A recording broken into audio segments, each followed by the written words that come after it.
meteorites are dropping from the sky. You know shit is going down in One Piece. So let's start off with the whole Fujitora and Doflamingo versus Law thing.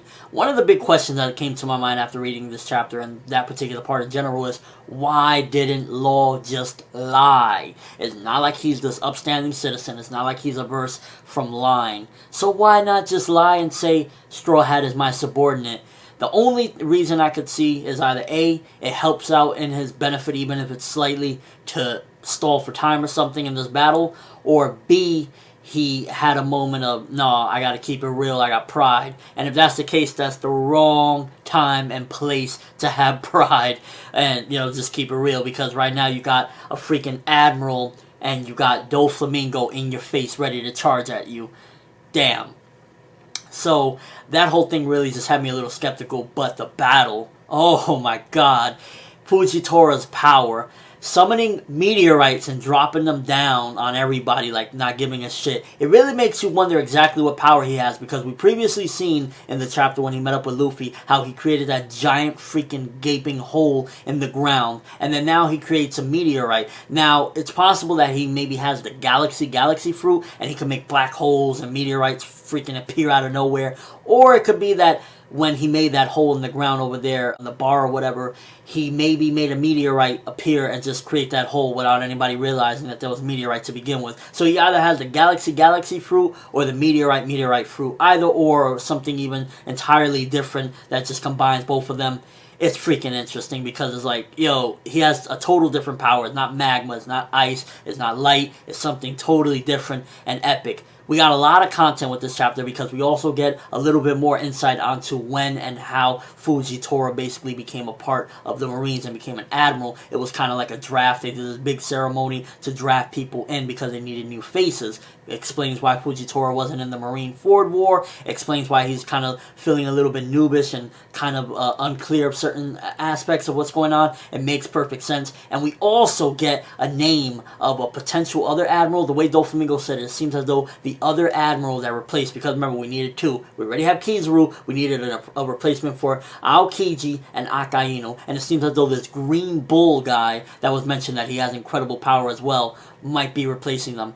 Freaking crazy. Can't wait to see this Green Bull guy because, Fujitora, a blind man, is kicking ass. And we also get an insight as well into a little bit more into Doflamingo's powers when he uses his strings to cut up the meteorite that's coming at him. Kind of explains a little bit more of when he fought in Marineford and he used his ability to chop off the leg. It kind of explains it like, okay, he pretty much can manipulate the strings to do whatever he wants. And in this particular case, he used it to destroy the meteorite. And that also makes it seem as though, because, if he can freaking make a meteorite get chopped into bits, that freaking shows how strong those strings are and can kind of explain how he was able to glide in the sky using the strings. He could just create the strings out of nothing, out of thin air. They could just pop up and he could just jump on them because they're that solid and that, they're able to carry his weight. Kind of connects everything, gives a little more insight basically into Doflamingo's ability. Overall, that was definitely my favorite part of the chapter. That was freaking awesome. I really wish the entire chapter would have focused on that because we get that and then we kind of cut into other parts. The least important and probably unnecessary part of the chapter was when Frankie and the toy are running and they actually stole something.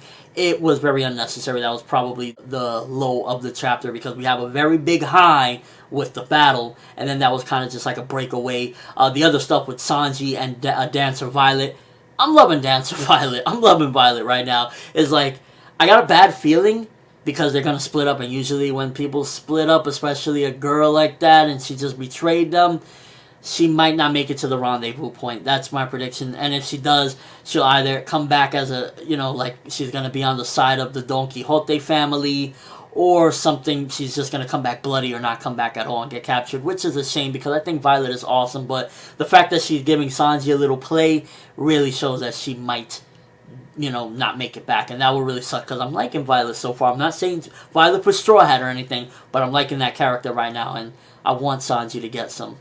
Sanji for getting some 2013, 2014, baby. Let's go. Another part of the chapter, because this chapter was kind of broken up into different parts, and the final part was definitely the Usopp and Robin part with the dwarves, basically.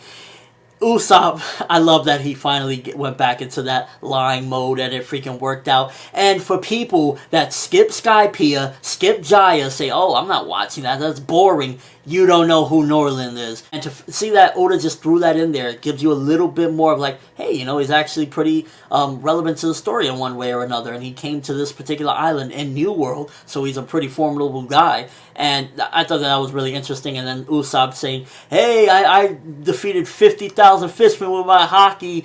And the descendant of this Norland guy.